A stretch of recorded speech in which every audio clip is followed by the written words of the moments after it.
In this video, I will show you how to count cells between two dates in Excel like this. So let's get started. Here in this Excel sheet, I have some student birth dates in this column. Now what I want to do is to find out how many students were born between 1990 and 1999 and between 2000 and 2010. We can count cells between two dates using the Excel countifs function. The countifs function counts the number of cells in a range that meets one or more criteria. We can specify more than one pair of range and criteria arguments to this function. To count the cells between two dates, we need to find the cells that are greater than or equal to the first date and less than or equal to the second date. So let's start the formula by typing an equal sign in the target cell. Now type countifs followed by an opening bracket.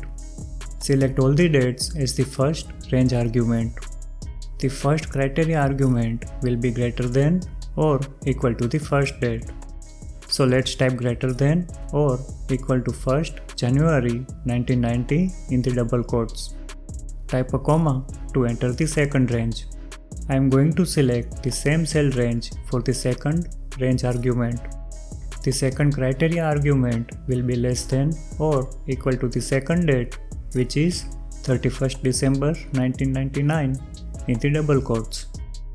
Type the closing bracket and hit the enter key to complete the formula. As you can see, we now have the count of cells between two dates.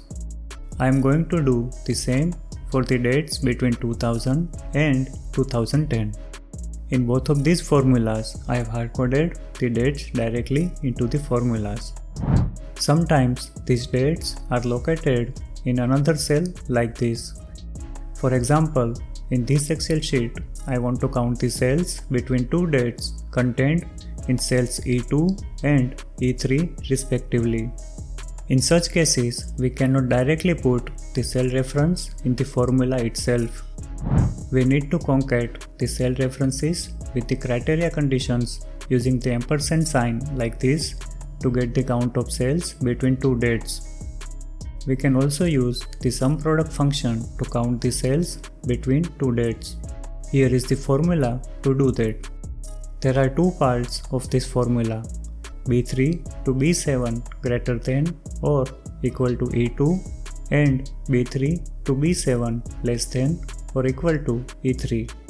The first part returns an array of 5 elements containing 5 true values because all the dates in the selected range are greater than the date 1st January 1990.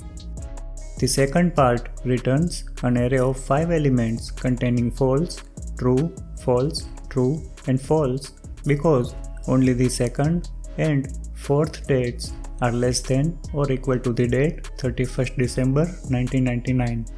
When we multiply these two arrays, we get 1 if the same element of both the arrays is true or 0 if at least one of them is false. For example, the first element of both the arrays are true and false respectively. So when we multiply them, we get 0.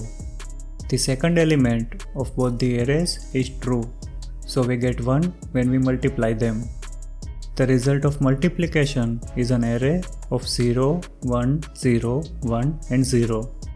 The sum product function then adds the elements of the array and the result is 2. Watch this video to learn how to count cells between two numbers in Excel. If you found this video helpful, please like the video and subscribe to our channel.